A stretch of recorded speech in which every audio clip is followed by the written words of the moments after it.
Well, Sinn Féin is holding its Ardèche this weekend. Gerry Adams has been leader for the last 26 years, but now the face of their No to Lisbon campaign is moving into a position where she could become the next leader. My guest, Lou McDonald. Lou, you're most welcome. Hi, Ursula. So, big weekend for Sinn Féin and big promotion for you. What's the new job? Tell us about it. Well, the new job is Vice President of the party, as you described, so it means that I'm the Deputy Leader of Sinn Féin, the only All-Ireland party. What it means is that we are, at this time, moving now very seriously to develop the party in the south. I mean, people will know for a very long time the focus, quite correctly, has been in the north, between the peace process, bedding down the institutions and so on. And although we have a number still of big-ticket items to deliver, in terms of policing and Actna Gaeilge and so on, we've made very considerable progress. And it means that now we have a shift in gear, if you like. You want to promote more talent from the south, more fresh faces down south? Yeah, absolutely. We want to promote talent from all over, but we want to have a very sharp political focus on the south. And I mean, I think certainly as our Ardèche meets this weekend, the depth of recession, the record job losses, the corruption of our financial institutions really form a very stark backdrop. So these are the issues that our membership are debating. Just going back to the whole newness now that Sinn Féin is, you know, the new face, the south, moving southwards. How come the party still has Gerry Adams there? He's, what, 65 years of age? He's been leader now 26 years of age? He'd be very upset he's 60. Oh, sorry. Don't put 5 years on it. Oh, dear, sorry, Gerry. But he's been leader 26 years. He has indeed, and I mean, in that time he has a very strong record. I mean, he is a leader, I think you'll concede, of very exceptional abilities, and we consider ourselves very lucky as a political party to have him. And he has, as he said himself, he'll serve for so long as the party wishes. But 26 years? It's a long time, absolutely. Too long, maybe. Great stamina. It's a hugely long time. And of course, nobody in any position will go on forever. I mean, Gerry will tell you that, I'm sure has told you that himself. So all of the time we're looking to bring along new talent and people younger than me. I'm now in a position where I can say the young people in the party, you know, our candidates and activists who are in their 20s and so on. Will you be a candidate for the presidency when Gerry Adams steps down? Well, that's a long way down the road. This weekend... Could be well, a few months down the road. This weekend, Ursula, I am taking on the position of Lasú Thrón, which I'm very honoured to fill. And I'm also very conscious of the huge task that will lie ahead of me and lie ahead of us as a political party. But we can take it you will be a candidate, yes. Well, you can take it that there is no contest. But when there is one, you will be a candidate. Well, who's to say? But that's, as I say, that's some ways... You could say. Well, no, that's some ways down the road. We've a lot of work to do. I mean, we need to develop our party in the south. We need to develop our political representation and so on. And we need to set out in very clear ways the Sinn Féin proposals and our strategy in terms of the economy in particular at this particular time. Now, you had an election dilemma facing you earlier this year. You had to choose between running for Europe or between running for the by-election in Dublin Central. That's also going to be held on the same day as the Euro elections. And you opted for Europe.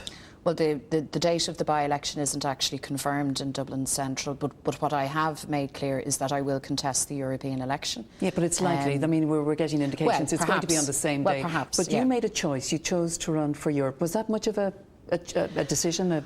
Caused much angst?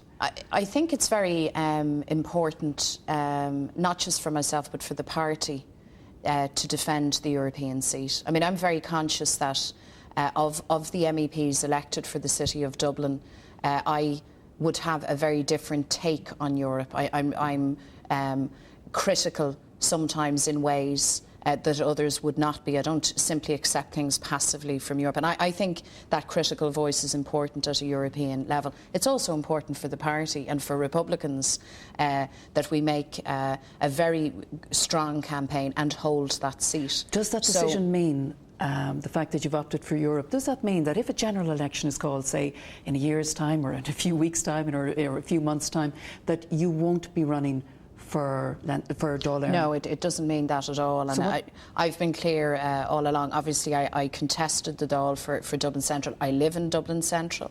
So if there's a general I work election, with people you in will Dublin contest Central. that? Well, I would certainly consider it. I would never rule out running for the Dáil again, and particularly in Dublin Central. But Mary Lou, that means then that if we're going to vote for you for Europe, that means you're not going to be there full term. You're not going to serve full term. Ursula, can I say this? Very often this kind of artificial division is made between the European Parliament and the Dáil. In fact, politics is a much closer business than that, and I think it's important that people running for the Dáil Mary Lou, if people have vote that for experience. you for Europe, and then you jump ship if an election is called and a substitute is put in, aren't you cheating them? Not at all. And as you know, when you put yourself forward as a candidate, one of the things you have to do is submit a list of replacements. It's just standard practice. And in fact, if you look at the European Parliament... So vote for Mary Lou and you could get Ursula, A, B, C or D. Not at all. Vote for Mary Lou and for Sinn Féin, and you get Sinn Féin and you get Mary Lou. But you mightn't get Mary Lou. But hold on. If you look at the European Parliament as a body, what you find is that there is considerable amounts of movements in and out of it. And Ireland is no different to that. So I know that you're trying to make a very big issue around this. I don't see a contradiction. I want to represent people. I want to do a good job for people. But you're having it both ways. And you're not running having for it. Europe and you're leaving yourself open to run for the Dáil as well. Well, look at Ursula. Anyone who is going forward in this European contest, which will be absolutely electric, we're losing a seat. It's going to be a really tough campaign. Could not be accused of wishing to have things every way. It's going to be a very tough campaign. I'm looking forward to it. I enjoy representing people. I have a set of political beliefs and a belief in my city and in my country, and I want to be constructive in representation in whatever the chamber is. So you all set for Lisbon 2? Well, there will be a Lisbon 2. There will be. There will. We're not exactly sure when. It looks like it's going to be the autumn. Quite possibly. The government, as of yet, haven't published what they claim are legal guarantees that they've secured. It'll be interesting to see what exactly it is that they publish. But look, you ran a very effective and successful campaign the last time, and the big ticket items for you were, losing the commissioner, losing control of taxation, maybe even losing our neutrality to a certain extent.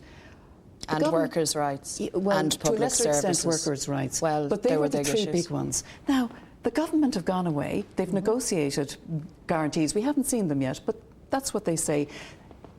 Aren't you a victim of your own success? Because the government have addressed the big ticket items that you campaigned on. Ursula, when Lisbon was rejected, as you know, we submitted to government quite a comprehensive document offering up wordings that we thought they'd go and argue. But hold on a second.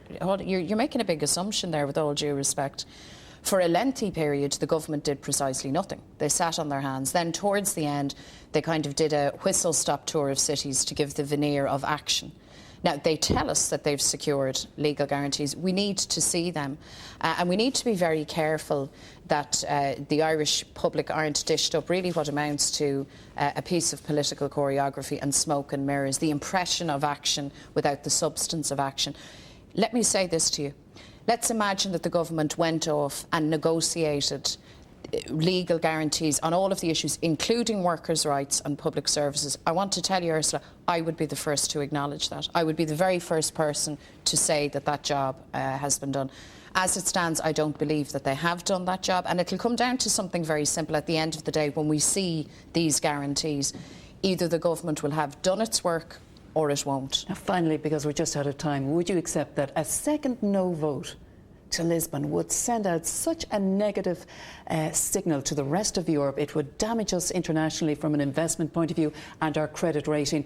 Wouldn't it be suicidal for the country to do that? And that's what you're advocating. Ursula, what's damaged this country is dodgy banks, corrupt bankers.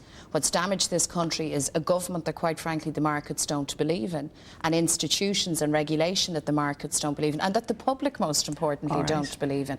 That's what needs fixed. So let there be no scaremongering around the economy, and let those that are responsible for this economic chaos take the responsibility for it. We'll have to leave it there. Many